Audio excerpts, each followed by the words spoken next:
J'aurais pas pu faire mieux. Content d'être parmi vous ce matin, non pas comme, juste comme votre frère, amen. C'est un privilège pour moi d'être ici. J'ai un grand respect pour nos ouvriers dans la province. Vous savez, on a 114 églises dans la province. Mon rôle, c'est de visiter nos églises. Ce matin, tellement heureux d'être des vôtres avec Pasteur Bruno Marjorie. C'est une grâce, amen. Et de vous voir, d'avoir la possibilité d'échanger, de partager avec vous. Ce matin, le message que je veux partager avec vous, le titre, c'est « L'artiste et son œuvre ». Juste pour vous laisser savoir, moi, je n'ai pas la fibre artistique. Dans les tests de personnalité que j'ai faits, je n'ai fait plusieurs, je vais vous dire, certains tests disent que j'ai 3% artistique, d'autres disent 18%, mais c'est toujours le dernier en bas, le volet artistique. Donc, je n'ai pas de don au niveau de la musique, de la peinture, etc., etc. Mais, j'ai appris à découvrir la passion des artistes. Et j'ai surtout appris à découvrir comment notre Dieu est l'artiste avec un grand A de sa création. Et c'est ce que j'aimerais partager avec vous, non pas comme un expert dans l'art, mais comme quelqu'un qui est impressionné, touché par celui qui est l'artiste de l'univers. Vous savez, l'art et la beauté sont partout dans l'univers. Mais la vraie question qu'il faut se poser, c'est connaissons-nous l'artiste derrière la création? Les artistes créent et il n'y a pas une création plus belle, plus grandiose que la création de l'univers, la création des êtres humains. Et ce que j'aimerais partager avec vous aujourd'hui, c'est concernant justement cette dimension, Dieu comme un artiste. Et je pense qu'on va être touché par le fait que Dieu voulut, par la beauté de sa création, nous parler, à vous et à moi, de différents niveaux. Par exemple, Dieu nous a dotés, vous et moi, de certains sens. Et les sens ont tous un rôle, les sens que nous avons. C'est justement d'être ébloui par la beauté de la création. Par exemple, les yeux sont là pour voir la splendeur de la création, le ciel, les luminaires, la nature, les nuances des couleurs. Avez-vous déjà pris le temps, un soir d'hiver ou d'été, de regarder juste le ciel? Avez-vous déjà pris le temps, en forêt, de vous arrêter et de regarder la nuance des couleurs? Avez-vous déjà pris le temps, sur le bord de la mer, juste de vous asseoir et d'être émerveillé par la grandeur de la création? L'oreille, quant à elle, a été donnée aux êtres humains pour entendre les sons mélodieux. On a eu de la louange ce matin, amen. Pour entendre le chant des oiseaux le matin quand on se lève, jusqu'au, dans mon cas, ce que j'aime beaucoup, le grondement du tonnerre. Combien il y en a qui aiment le grondement du tonnerre? Beaucoup de gens ont peur lorsque ça tonne et éclaire. Moi, c'est le contraire. Aussitôt que ça se tonne et éclaire, je vais être dehors, je veux voir ce qui se passe. Je veux voir le spectacle. Et surtout le grondement. Vous savez, quand tout à coup on voit l'éclair et on entend le grondement à l'intérieur d'1 seconde et demie, c'est que c'est très, très proche. Moins d'1 kilomètre la plupart du temps. Donc, il y a quelque chose de « wow », quelque chose de fort. L'odorat. Ah oui, l'odorat pour sentir les différentes fragrances des fleurs, les arômes des forêts, des mers. Moi, quand j'arrive, j'ai le privilège de sillonner la province de Québec comme surintendant. On a des églises aux 4 coins de la province. Mais quand j'arrive du côté de la Gaspésie, à Sainte-Flavie, on avance, puis là, on va prendre la 132 et on fait le tour de la Gaspésie. Laissez-moi vous dire, à ce moment-là, à chaque fois, j'ouvre la fenêtre de l'auto, juste pour sentir l'odeur de la mer. Est-ce que vous savez, est-ce qu'il y en a qui savent de quoi je parle? Il y en a qui sont... Non, ça ne sent pas différent. Oui, il y a une odeur, ça sent l'eau, ça sent la mer. Il y a quelque chose là, wow! La même chose avec le goût. Hein? Le goût, c'est merveilleux parce qu'on est capable de se délecter des sublimes saveurs, que ce soit des fruits, des épices. La Bible dirait du miel. Nous, au Québec, on dirait du sirop d'érable. Le toucher pour sentir la brise du matin ou la douce pluie d'été. L'intelligence. Dieu nous a dotés d'intelligence pour discerner sa volonté. Dieu nous a dotés aussi d'un cœur pour avoir la pensée de l'éternité. Parce que Dieu a déposé dans le cœur de l'être humain cette pensée concernant après cette vie. L'artiste, quand il a créé, quand il nous a dotés de tous ses sens, c'était dans un but en particulier, que nous puissions contempler sa grandeur, sa magnificence, sa beauté, son excellence. Je dirais bref, le rôle de l'art, c'est de nous rappeler la beauté, de nous aider à voir ce que parfois on néglige. Je ne sais pas si vous êtes comme moi. Moi, avant d'arriver à l'âge de 24 ans, dans ma personnalité, je suis un gars qui aime faire les choses. J'aime que les choses avancent. Il faut que ça bouge. Et avant de connaître le Seigneur, pour être transparent avec vous ce matin, je n'avais pas beaucoup de place pour tout ce que je viens de mentionner. Pas beaucoup de place pour m'arrêter, pour contempler la création. Pas beaucoup de place dans ma vie pour m'arrêter, pour sentir les odeurs. Pas beaucoup. Non, c'est quand mon travail, on a quelque chose à faire. J'étais beaucoup dans le faire. C'est simplement lorsque j'ai découvert Christ que tout à coup, j'ai été aussi ouvert à la splendeur de sa création. Wow!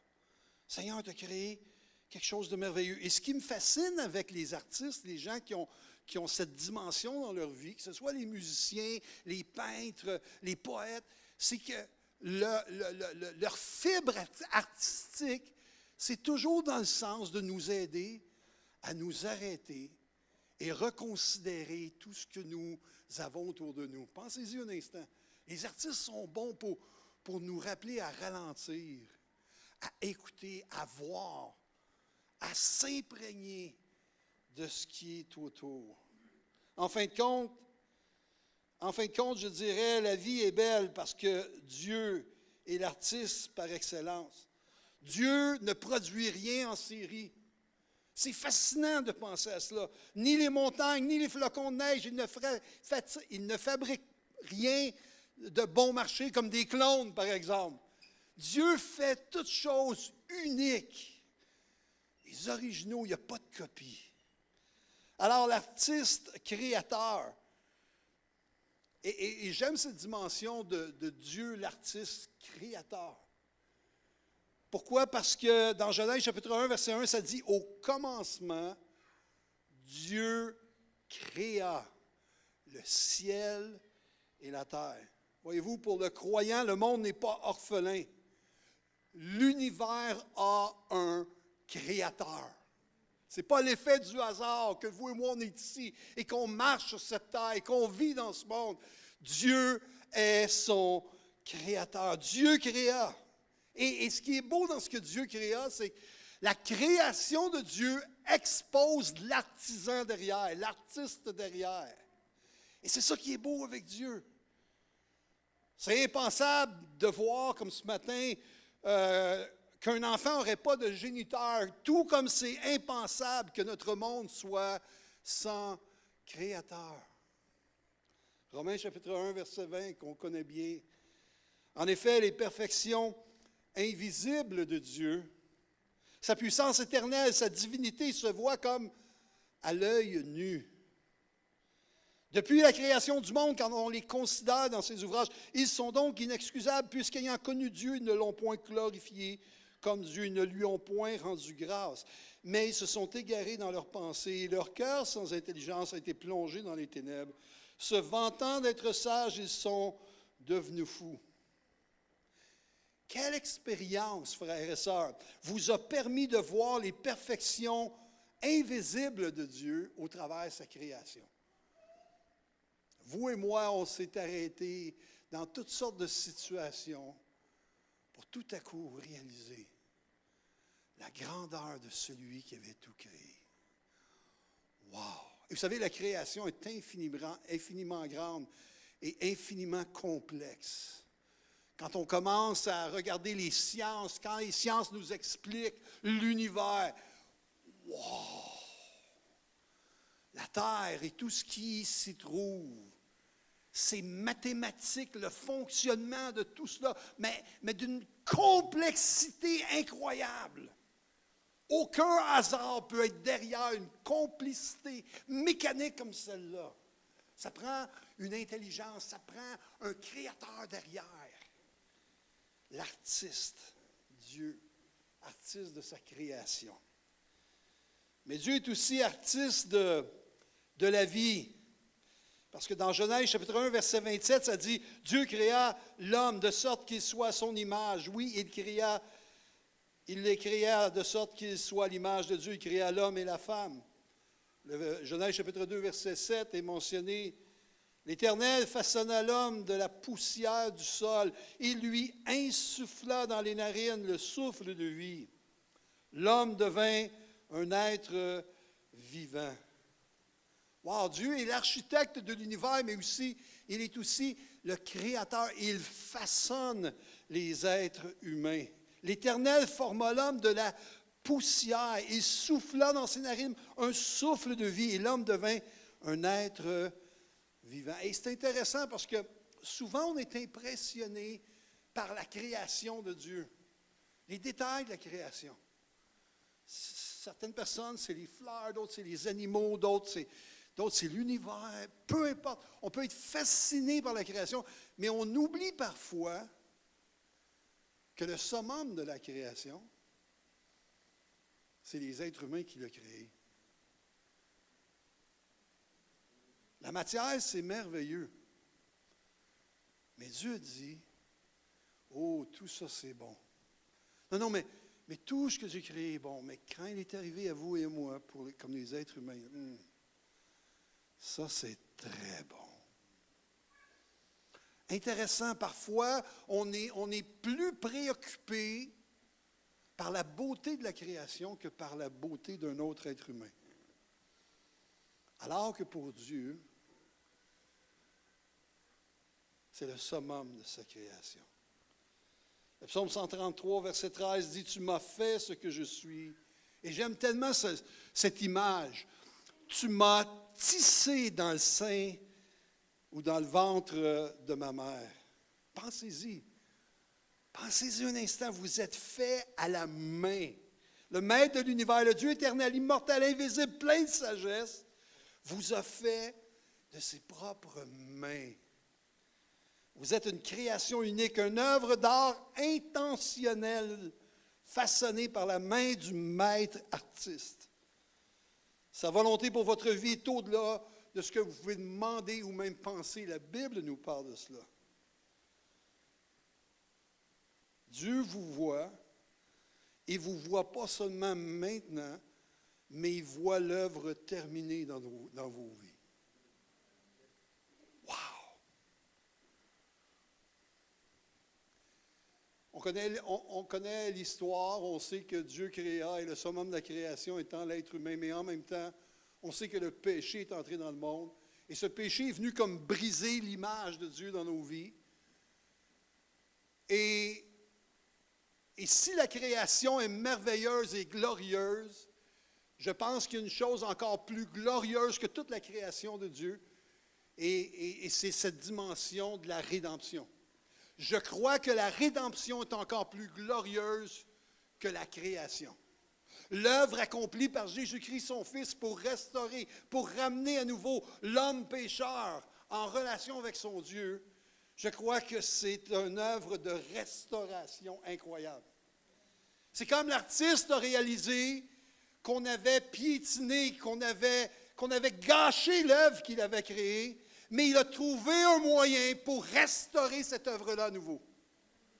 Quand on pense aux arts, ces dernières années particulièrement, les êtres humains, les hommes, les artistes, ou des artistes renommés, ont fait des peintures, ont fait des sculptures, et on sait comment certaines personnes ont voulu détruire ces œuvres d'art-là ou infliger aux œuvres d'art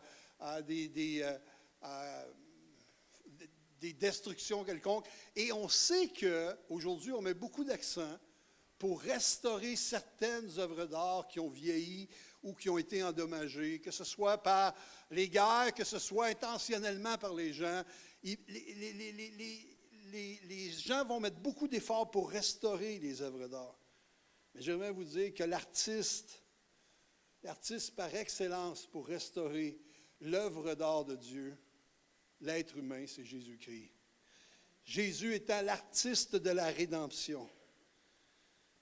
Une œuvre de transformation. La rédemption est la plus grande manifestation artistique de Dieu, mais souvent, nous sommes moins impressionnés par celle-ci que par la création. Par la rédemption, par la restauration, Dieu a changé des orphelins en fils. Dieu a récupéré des fils et des filles prodigue. Et je crois que Dieu n'en reçoit pas assez de crédit. La création est loin d'être la création est de loin égale à la réconciliation avec Dieu. Dieu a créé des beautés physiques, mais pensons un instant, Dieu aussi a créé des beautés spirituelles. Éphésiens chapitre 1, verset 7 dit « En lui, en Christ, nous avons la rédemption par son sang, la rémission des péchés, selon la richesse de sa grâce. » Wow! En lui, il nous restaure. Il nous a créés, mais il nous a restaurés. Éphésiens 4,30 dit « N'attristez pas le Saint-Esprit de Dieu par lequel vous êtes scellés pour le jour de la rédemption. » Intéressant. Dieu va restaurer toutes choses. Il commence par restaurer l'être humain au travers de l'œuvre de Christ, mais on sait que même la création sera restaurée. Dans le livre de l'Apocalypse, il est mentionné qu'à la fin des temps, Dieu va restaurer toutes choses, une nouvelle terre et des nouveaux cieux, une nouvelle Jérusalem. Et quand il est écrit cela, c'est intéressant parce qu'il décrit ceci de cette façon concernant les nouveaux cieux, la nouvelle terre, la nouvelle Jérusalem. Il est mentionné 12 portes d'une seule perle, quelque chose qu'on n'a jamais vu encore de nos yeux ici-bas. La muraille en jasme avec des fondements de pierres précieuses, la ville d'or pur, transparent comme du cristal. C'est dur à comprendre, c'est dur à voir, c'est dur à imaginer. Et on nous dit dans Apocalypse, chapitre 22, verset 5, « On n'aura donc plus besoin ni de lumière, ni de lampe, ni de celle du soleil, car le Seigneur Dieu répandra sur eux sa lumière, ils régneront éternellement. » Oui, Dieu, le Créateur, a restauré son œuvre au travers de la rédemption de Christ. Mais il restaure aussi sa création. Wow! Dieu est dans le processus de restauration. L'œuvre de rédemption est le summum artistique accompli par Christ. Est-ce qu'il y a déjà eu des pensées en vous concernant le fait que vous étiez trop imparfait pour dire que vous étiez beau ou belle? Des fois, ça arrive. On regarde les changements qui restent à accomplir dans nos vies et on ne se trouve pas à la hauteur encore. On aimerait être davantage ceci ou davantage cela. Mais ce que j'aime des artistes, ce que j'aime particulièrement des artistes, et j'aimerais être un artiste, je vous le dis, mais ce que j'aime des artistes, c'est leur capacité de voir avant que la chose soit. Il y a des artistes dans la place? Oh, il y a les mains se lèvent, oui. Et vous comprenez mieux que moi-même ce que je suis en train de dire. La capacité de voir avant que les choses soient. Et ça, c'est notre Dieu aussi, comme le grand artiste. Ce que je suis en train de dire, c'est que la finalité de la création ou de l'œuvre artistique est dans l'imagination de l'artiste avant qu'elle soit accomplie. Et ce qui me touche là-dedans, c'est que nous, vous et moi, on était dans le cœur de Dieu bien avant qu'on soit créé. C'est dur à imaginer, mais Dieu vous étiez dans le cœur de Dieu bien avant qu'il vous crée. Parce que Dieu est l'artiste parfait. Votre vie avait une importance pour lui. Je répète, votre vie a une importance pour votre Créateur. Ce qui me fait penser à une image, dans les années 1500, au début des années 1500, un artiste sculpteur à l'époque de 25 ans avait commencé à travailler sans relâche avec son marteau et son ciseau sur un bloc colossal de granit.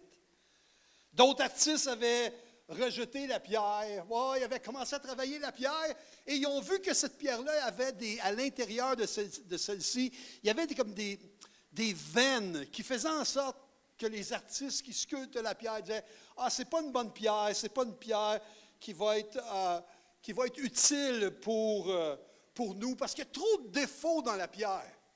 Il y a trop de veines dans la pierre. Il y a trop de choses dans la pierre qui fait que ce n'est pas la meilleure pierre pour travailler avec. » Mais ce jeune artiste de 25 ans, après que d'autres aient délaissé ce bloc de granit, ce jeune artiste de 25 ans a commencé à travailler jour et nuit, avec un dévouement littéralement obsessionnel sur cette pierre. Et quelqu'un lui a demandé un jour, « Pourquoi tu travailles si fort? Pourquoi tu travailles si fort sur cette vieille pierre, cette pierre qui a été rejetée par tous? » Et l'artiste en question a dit, « Parce qu'il y a un ange à l'intérieur de cette pierre qui veut sortir. » Moi, je ne comprends pas ça, là, mais les artistes comprennent ce qu'il est en train de dire. Près de 3 ans après avoir commencé son travail, les gens du village pensaient qu'il commençait à perdre la tête parce que des fois, il était en train de frapper avec son marteau et son ciseau, puis les gens l'entendaient, parce que l'œuvre était cachée, les gens l'entendaient, puis ils criaient « Sors!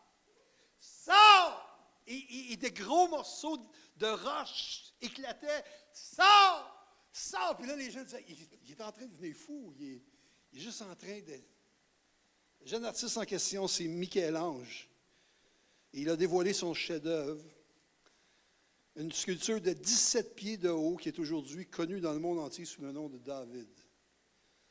Tout artisan reconnaîtra qu'avant d'être réalisé, un chef-d'œuvre existe dans l'esprit de son Créateur. Avant qu'un pinceau n'effleure la toile, avant qu'un ciseau ne touche la pierre, avant que l'argile ne soit placée sur le tour du potier, avant que l'artiste ne crée une peinture, une sculpture, une pièce de poterie, avant que quoi que ce soit ne soit tangible à montrer, il a d'abord été, avant tout, un rêve dans le cœur de l'artiste. Dans l'esprit de l'artiste, il voit déjà ce qu'il va créer avant que la chose n'existe dans le monde physique. Ça, c'est notre Dieu à votre égard. Il vous voyait avant que vous soyez créés. Michel-Ange a vu quelque chose dans ce bloc de pierre bien avant tout le monde. D'autres artistes ont vu les défauts, d'autres artistes ont vu les imperfections et ont dit c'est impossible de faire quoi que ce soit avec ce bloc-là, avec cette pierre-là. Mais lui a vu un chef-d'œuvre piégé dans cette pierre rejetée. Et il a travaillé avec diligence pour les libérer. Il a vu alors que d'autres ne voyaient rien. Ça me fait penser, j'ai beaucoup d'amis maintenant. À travers les 14 années comme surintendant, en visitant les différentes villes où nos églises sont situées, j'ai aussi pris le temps de m'arrêter et de parler avec certains artistes. Des peintres, des sculpteurs. Et j'ai un ami à Saint-Jean-Port-Joli maintenant, parce que j'ai un ami parce que ça fait plusieurs fois que je vais. Et j'ai quelqu'un là qui fait toutes sortes de sculptures sur bois. Vous connaissez Saint-Jean-Port-Joli, la réputation qu'elle a pour les sculptures sur bois.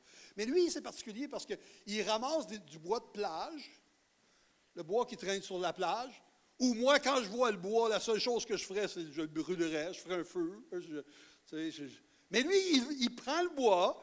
Et il prend la partie du bois, et alors qu'il regarde le morceau de bois sur la plage, il voit quelque chose. Et moi, je vous dis, dans ma personnalité, je suis impressionné par cela, parce que pour moi, je ne vois rien.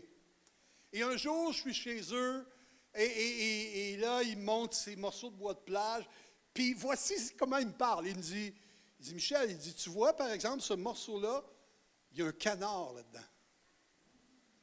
Et là, je le regarde, je fais comme, quoi? Tu vois, il y a un canard dans ça. Non, je ne vois pas. Mais lui a la capacité de voir. Et là, il m'a montré, viens ici, je vais te montrer ce que je veux te dire. Et il m'a amené dans son atelier, et d'une pièce de bois similaire, il avait fait un canard avec des plumes, la tête, le bec. J'ai dit, comment il fait pour imaginer cela? Il voit des choses qui ne sont pas encore. Quel que soit le rêve de Dieu pour votre vie, une chose est sûre, sa volonté pour votre vie va au-delà de ce que vous pouvez penser pour vous-même ou imaginer à votre égard. Dieu, avec votre vie, désire écrire une lettre. Dieu, c'est un poète, ce n'est pas juste un créateur. Dieu aime écrire des lettres, aime écrire sur les vies d'hommes et de femmes qu'il transforme au travers de l'œuvre de Jésus-Christ. Vous êtes une lettre écrite de la part de l'Esprit, de la part de Christ, qui est appelée à être lue par l'ensemble de ceux qui vous entourent. Votre vie est appelée à être lue. Vous dites, de quoi parles-tu, Michel? Dans Éphésiens chapitre 3, verset 20, il est mentionné ceci. Et j'ai trouvé ça intéressant. Car nous sommes son ouvrage. OK, il faut que vous soyez avec moi maintenant. On va le dire ensemble. Car je suis son ouvrage. On recommence, OK, on recommence ensemble. Car je suis son ouvrage. Ça va? OK? Je suis. Il y a peut-être quelqu'un qui dit, pas sûr avec ton ouvrage, pas sûr qui tu es, pas sûr avec les crevasses que tu as dans ta vie, je suis pas sûr avec les veines dans ton. Je suis pas sûr qu'on peut faire quelque chose avec toi. Laisse faire tous ceux qui ne voient rien et tourne-toi vers celui qui voit ce qu'il peut accomplir au travers de ta vie. Car je suis son ouvrage. OK, ça va? Car nous sommes son ouvrage ayant été créé en Jésus-Christ pour de bonnes œuvres, que Dieu a préparées d'avance afin que nous les pratiquions. Ce que j'aime dans ce texte-là, c'est que ce n'est pas juste nous ici et Dieu là-bas lointain. Non, Dieu aime cette dimension de complicité, de travailler ensemble. Dieu dit, dans mon plan, je te restaure, puis en même temps, dans le plan que j'ai pour toi, j'ai des choses magnifiques que je veux accomplir au travers de toi. Des bonnes œuvres que je prépare pour toi, afin que tu sois excité, encouragé, rempli de joie de voir que j'aime être avec toi et j'aime te façonner. Wow! Car nous sommes... OK, vous avez compris, nous sommes son ouvrage. Je ne suis pas un spécialiste en grec, mais parfois j'aime revoir en grec certains mots. Et quand j'ai été voir les 4 premiers mots de ce texte-là, car nous sommes son ouvrage, j'ai découvert une chose, que la traduction était excellente. Non, mais j'ai découvert, wow, les gens qui ont traduit les Écritures l'ont bien traduit. Évidemment, il y a des traductions qui diffèrent. La Bible, français courant, dit « C'est Dieu qui nous a formés ». Ça ressemble, hein? Donc, c'est bon. La nouvelle français courant dit « Car nous sommes l'œuvre de Dieu ». Louis II va dire « Car nous sommes son ouvrage ». C'est tout similaire, on est d'accord? On est son ouvrage. Ce qui m'a impressionné quand j'ai pris les 4 mots, j'ai dit « Je vais faire une petite recherche ». Je ne suis pas un spécialiste en grec, mais à cette heure, on a des logiciels qui traduisent les langues. Hein? Et j'ai été voir DeepL, puis je me suis dit, je vais prendre les 4 premiers mots en grec, je vais les insérer du côté grec, puis je vais demander à DeepL de me le traduire en français. Donc, je ne vous lirai pas les 4 mots en grec. Et voici ce que DeepL a traduit. Les 4 premiers mots en grec, DeepL a traduit « Car nous sommes son poème ». Parce que le mot pour ouvrage, c'est poème. La bonne traduction L'excellente traduction, c'est le mot ouvrage et non pas le mot poème. Comprenez-moi, là. OK? La bonne traduction, c'est que nous sommes son œuvre, nous sommes son ouvrage. Mais c'est intéressant que le mot poéma est là pour le mot ouvrage. Pourquoi je dis cela? Parce que ça amène le sens artistique dans l'affaire. Ça amène le sens où nous sommes son œuvre, c'est-à-dire une œuvre comme quelqu'un qui sculpte le bois ou sculpte la pierre. Nous sommes son œuvre. Ou comme quelqu'un qui peint un tableau. Nous sommes son œuvre. Mais ici, c'est intéressant. Nous sommes son œuvre comme un poème de Dieu. Et j'ai dit, hey, ça, c'est quand même intéressant. Nous sommes son ouvrage. C'est la bonne traduction en grec. Mais nous sommes le poème de Dieu que Dieu a créé en Jésus-Christ. Un ouvrage qui a été fait, un travail. L'ouvrage du Créateur. Vous êtes le produit de son œuvre. Ah, des fois, on regarde trop à nous-mêmes. Soyons honnêtes. Comme être humain, vous et moi, on regarde à nous-mêmes. Parfois, on regarde à nos manquements, à nos faiblesses et on est découragé. Mais on oublie de regarder comme une œuvre, à regarder à celui qui façonne cette œuvre-là. Hein, des fois, on oublie de regarder l'œuvre que Christ, l'œuvre que Dieu est en train de faire au travers de nos vies. Et parfois, il y en a qui sont découragés juste en me regardant. Hey, tu n'es pas rendu où tu devrais être, Michel. Oh, il me semble que je te verrais mieux que ça. Il me semble que si j'étais Dieu, j'aurais fait quelque chose de mieux avec toi. Ah, je suis content, ce n'est pas toi qui est celui qui fait son œuvre en moi, mais c'est Dieu qui fait son œuvre au travers de ma vie.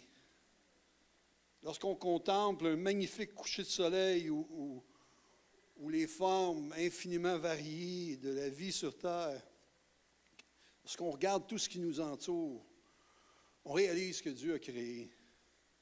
C'est facile d'être impressionné devant la nature, devant la création. On le sait, Dieu est un artiste. L'artiste le plus brillant, le plus créatif qui a jamais existé. Mais lorsque nous regardons notre propre vie et que nous considérons ce que Dieu y fait, on peut avoir tendance à oublier que Dieu est un artiste. Puis au lieu de regarder la main de l'artiste qui façonne notre vie, on regarde seulement que le résultat maintenant, sans réaliser ce qu'il y a dans le cœur de l'artiste, dans la vision de l'artiste, dans l'idée de l'artiste, dans le rêve de l'artiste pour nos vies. L'intention de Dieu pour toi est beaucoup plus grande que tu peux l'imaginer. Alors, en parlant de cela, la capacité de voir de l'artiste le produit fini. Quand j'étais à Sainte-Flavie, il y a quelques années, j'ai été chez un peintre.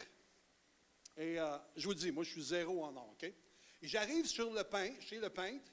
C'est un atelier, et lui fait la peinture, là, puis il vend, il expose des œuvres. J'ai réalisé à ce moment-là que je n'avais pas les finances pour acheter les œuvres de nos artistes québécois. Moi, je pensais qu'on pouvait acheter quelque chose à 100$, 200$, mais non, un artiste qui est reconnu comme artiste, quand il expose ses peintures, à moins qu'on commence à faire de la peinture, c'est pas 100$, là, on met des zéros à côté. Et j'étais impressionné par le prix, pour être honnête. Mais une autre chose qui m'a impressionné dans l'atelier, et le gars que j'ai rencontré, ce monsieur-là, était vraiment un artiste jusqu'au bout de ses ongles. Je vais vous dire pourquoi. Je rentre dans l'atelier, et tout à coup, il y a un tableau. Le tableau est grand comme ça. Un tableau, et la seule chose que sur ce tableau-là, c'est une fleur. Et une fleur, un tournesol. Vous savez, la fleur soleil, là? Et c'est juste, qu'est-ce qu'il y a? C'est le gros soleil. Mais là, on voit les détails du tournesol. Vous savez, il y a des graines de tournesol dans le cœur du tournesol. Et là, moi, je vois ça, je fais comme, oh, wow! Je venais de voir le prix des autres toiles. Celle-là est en train d'être finie. J'ai dit, la première idée qui m'a dit, oh, ça doit coûter cher, ce tableau-là, parce qu'il y a tellement de détails. On voyait chacune des semences. Chaque semence dans le cœur du tournesol était là. Et là, l'artiste me regarde et il me dit, non, il n'est pas prêt à être vendu. Et je fais comme, non, mais c'était beau. Je vous dis beau, c'était, wow. Puis lui, il me regarde et il dit, non, l'œuvre n'est pas finie. Puis là, je fais comme, je pensais qu'il faisait une blague. Donc, je pars à rire. Il dit, non, je suis sérieux, l'œuvre n'est pas finie. J'ai dit, aide-moi, qu'est-ce que tu veux dire? Non, l'œuvre n'est pas complétée encore. OK, qu'est-ce qui manque à ça? Il y a les pétales, il y a des feuilles qui ressortent, il y a les semences au centre, il y a les couleurs variées. C'est beau. Il dit, oui, mais il manque de l'ombrage dans les graines de tournesol. Et là, il y en avait des milliers de graines de tournesol, des centaines et centaines et centaines. Là. Il dit, il manque de l'ombrage dans les graines de tournesol. Puis là, je fais comme, je n'ai pas dit, là, mais de l'ombrage des graines de tournesol.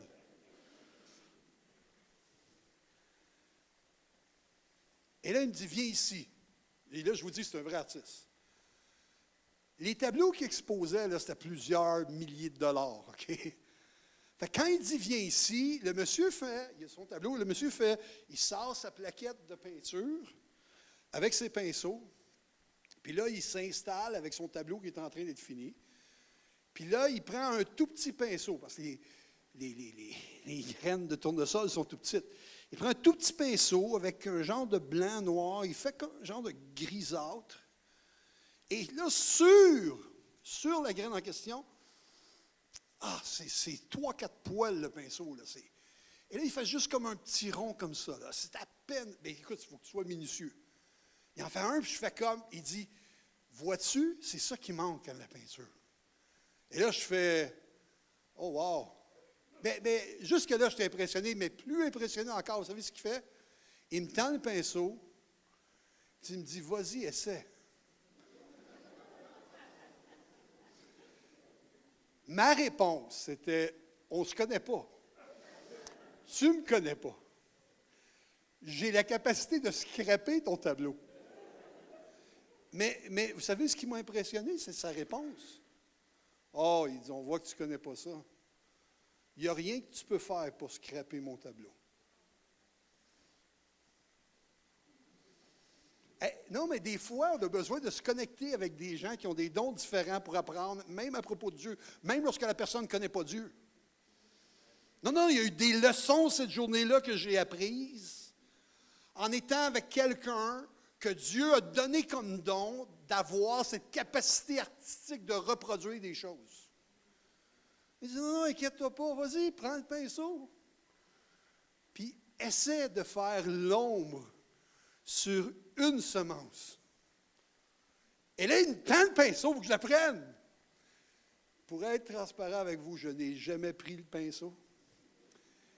Il dit, vas-y. J'ai dit, non. J'avais juste les montants des autres tableaux en tête. Et probablement, c'était mon blocage. Je me disais, il faut que... Puis là, il m'a dit, je te le dis, même si tu manquerais l'ombre sur une, je pourrais réparer ça en un instant. Et là, j'ai vu, lui, c'est pas juste un peintre, mais c'est un peintre qui est capable d'enseigner à quelqu'un qui a zéro aspect artistique. Parce qu'il savait que même si moi, j'arrivais à tenter d'impacter l'œuvre, lui était capable de restaurer à ce qu'il voulait faire originalement au travers de l'œuvre. Et ça m'a rappelé, l'ennemi tente de bien des façons dans nos vies d'altérer, d'impacter l'œuvre que Dieu veut accomplir dans nos vies, par le péché, par des manquements. Mais n'oublions pas que l'artiste par excellence sait ce qu'il veut accomplir dans vos vies. Et chaque fois qu'on revient en lui avec un cœur repentant, chaque fois qu'on dit à Dieu, Seigneur, viens, prends-moi tel que je suis, transforme-moi à la ressemblance de Christ. Chaque fois qu'on fait ça, l'artiste dit, je suis capable de restaurer l'œuvre comme je veux la restaurer. Et l'amener à ressembler à ce que je veux qu'elle ressemble.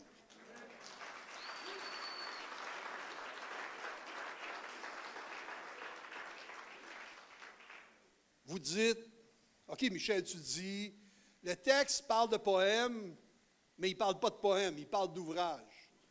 Oui, la vraie traduction, c'est « nous sommes son ouvrage, nous sommes son œuvre ». Mais j'aime quand même l'idée que le mot « œuvre » pourrait, s'il s'est pris indépendamment du reste, le mot « œuvre » pourrait être aussi traduit par « nous sommes son poème ». Mais un poème est écrit pour qui? Pour celui qui l'écrit ou pour ceux qui vont le lire? Encore, moi, je ne suis pas un poète. chaque fois que j'essaie d'être un peu poète avec mon épouse. Oh, j'écris une belle lettre, je tente de faire des rimes. Et pour faire 4 phrases, ça me prend des minutes, sinon des heures. Mais je vois des gens qui ont l'habileté de l'écriture et de la poésie, puis ils sont là. C'est comme ça coule, c'est tout. Puis là, tu regardes le poème, et je ne sais pas si vous avez déjà lu des poèmes. Moi, je me suis arrêté à un moment donné à lire des poèmes parce que c'est tellement loin de ma personnalité. Et chaque fois, je fais comme, wow, comment il a pensé à ça? Non, mais c'est tellement bien exprimé. Ça fait ressortir tellement de beauté. Des poèmes. Car nous sommes son poème. Vous dites, ben oui, OK, Michel, tu dis que ce n'est pas la bonne traduction. Nous sommes son poème. Et vous avez raison, ce n'est pas la bonne traduction. La bonne traduction, nous sommes son ouvrage. Mais il y a un autre texte dans les Écritures. Un autre texte dans les Écritures qui dit, dans 2 Corinthiens, chapitre 3, verset 3, « Vous êtes manifestement une lettre de Christ. » Oh! Écrite par notre ministère, non avec de l'encre, mais avec l'Esprit du Dieu vivant, non sur des tables de pierre, mais sur des tables de chair sur les cœurs. Une lettre, un poème, qui est appelé à être lu par ceux qui nous entourent. Pensez-y un instant. Nous sommes une lettre de Dieu, un poème de Dieu. Nos vies sont comme un poème pour... Et le poème et une lettre, vous savez quoi que ça fait, la raison d'être de cela? C'est pour nous aider à avoir encore plus de beauté. Maintenant, quand Dieu fait son œuvre au travers de Jésus-Christ dans nos vies, la lettre que nous sommes est une lettre qui est appelée à être lue par ceux qui nous entourent. Par ma vie, par mon témoignage, par mes actions, je suis une lettre écrite par l'Esprit de Dieu, écrite par Christ, pour être communiquée à tous ceux qui m'entourent. C'est pas juste le fait de communiquer avec notre bouche. Notre lettre, elle est spirituelle, elle se communique au travers aussi nos actions, nos gestes. Combien de fois des gens sont venus vous voir lorsque tout à coup vous avez manifesté la grâce, le pardon, l'amour, mais d'une façon extravagante, OK? Là? D'une façon qu'on ne trouve pas dans le monde, OK? Parce que le monde définit le mot amour. Évidemment, ce n'est pas la même définition que Dieu a concernant le mot amour, on va se comprendre. Mais combien de fois des gens ont été témoins de l'amour qui vous habite, l'amour de Dieu qui vous habite, ou le pardon qui vous habite, ou la grâce qui vous habite, ou la joie qui vous habite, et qui, à votre contact, ont fait « Wow! Où tu as appris ça? D'où ça vient? » Juste parce qu'on a vécu l'Évangile.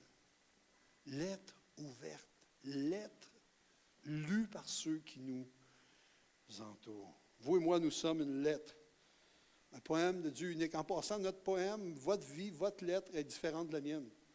Pourquoi? Parce que Dieu nous touche de façon particulière, vous et moi, parce qu'on est créé par Dieu de façon particulière. Si la prose a pour propos la clarté, la poésie a pour propos la beauté, on faillit de voir la beauté autour de nous, on a besoin de se le faire rappeler. Et nos vies, votre vie et ma vie, c'est une lettre pour rappeler au monde dans lequel nous sommes la beauté de celui qui nous a créés, la beauté de celui qui nous a rachetés, la beauté de sa rédemption, de son œuvre dans nos vies.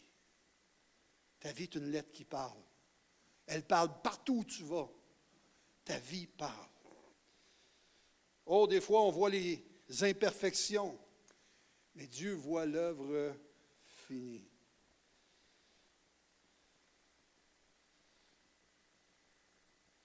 Ce que j'aime avec Jésus, c'est que nous sommes appelés à être façonnés par lui.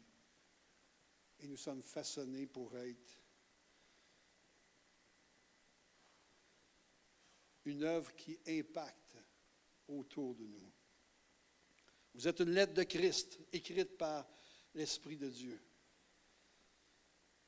Ce que j'aime avec les artistes, c'est qu'ils sont motivés par rien d'autre que par son art. Avez-vous remarqué que les artistes ne sont pas pressés?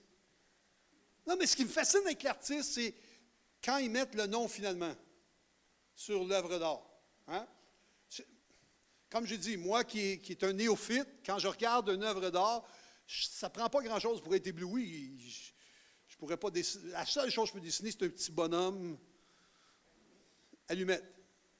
C'est à peu près la seule chose où je peux avoir un certain succès, puis vous seriez capable de dire qu'est-ce que ça représente.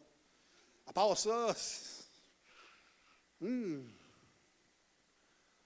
l'artiste, ce qui est fascinant avec lui, c'est qu'il y a un moment, il y a un instant où il dit, ah, maintenant, c'est terminé. Maintenant, j'ai fait l'œuvre que je voulais accomplir. L'artiste n'est pas motivé par la pression, par l'urgence.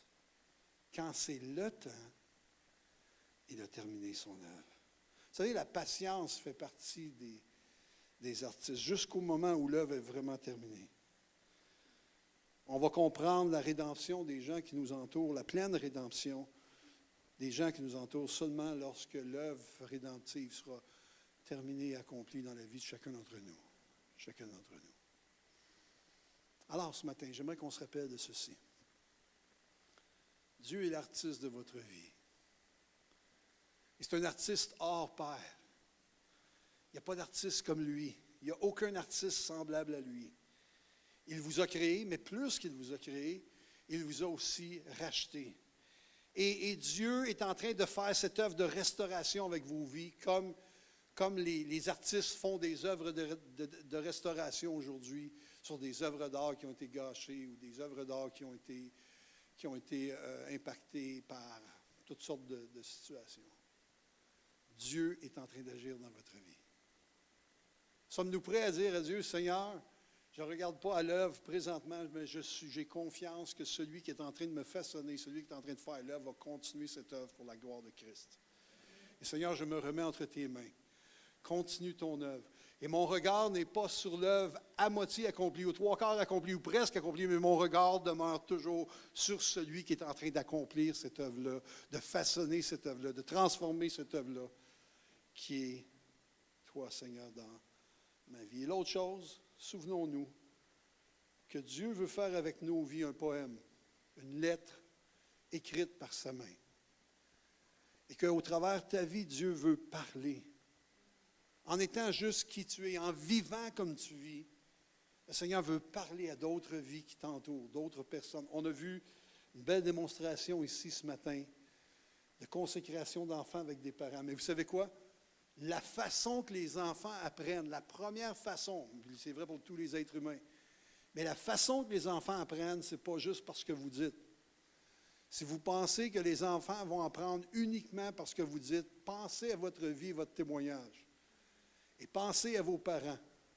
Et vous allez réaliser que vous mettez plein de choses en pratique, non uniquement basées sur ce qu'ils ont dit, mais plutôt basées sur comment ils ont vécu, la manière qu'ils ont vécu. On apprend en regardant les autres. Pourquoi Jésus a pris 12 personnes?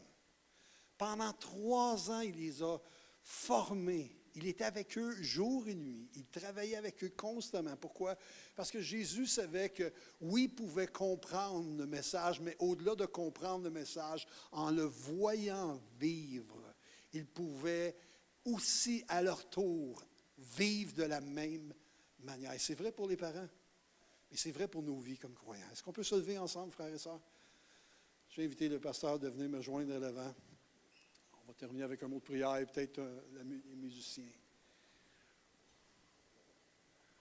Vous êtes façonnés par lui, pour lui. Le Seigneur a entrepris une œuvre dans votre vie. Et c'est lui qui va la terminer. Mais d'ici ce temps-là, laissez-le faire l'œuvre à laquelle il vous a appelé. Votre vie est une lettre, votre vie est un poème. Partagez autour de vous. Partagez autour de vous toutes les beautés de qui il est, toutes les beautés de l'œuvre qu'il accomplit au travers de vos vies. Comment vous avez goûté à son amour, à sa tendresse, à sa douceur. Comment vous avez goûté à sa restauration, à la main du potier qui façonne habilement. Comment vous avez goûté à sa patience, à sa délicatesse. Partagez autour de vous, par vos actions, par vos paroles, par qui vous êtes, la beauté de l'artiste par excellence, de l'artiste de l'univers, mais surtout de l'artiste de la rédemption par excellence. Seigneur, ce matin, merci pour mes frères et mes sœurs ici dans ce lieu. Merci pour l'œuvre que tu accomplis en chacun. Nous sommes ton ouvrage. Je suis ton ouvrage. Et Seigneur, parce que nous sommes ton ouvrage ce matin, nous voulons nous confier, nous reposer en toi, afin que l'œuvre que tu as commencée, tu puisses la parfaire, la continuer, la rendre parfaite. Oh, de plus en plus semblable à Jésus-Christ. Seigneur, on soumet nos vies devant toi. On dépose nos vies à tes pieds. Oh, écris sur nos vies la lettre que tu veux écrire, la lettre que tu veux que nous soyons lus pour tous ceux qui nous entourent. Seigneur, je te rends grâce pour mes frères, mes sœurs qui sont ton œuvre, ton ouvrage ce matin. Et merci pour la beauté de chacune de ces lettres, de chacune de ces vies, de chacun de ces poèmes qui sont écrits dans la vie de tous qui sont ici. Je te rends grâce, Père. Je te rends grâce parce que l'œuvre de Jésus-Christ a impacté les vies ici présentes, impacté les vies de ceux qui nous écoutent. Et Seigneur, c'est à toi que nous rendons toute la gloire et toute l'honneur. Dans le beau nom de Jésus, j'ai prié.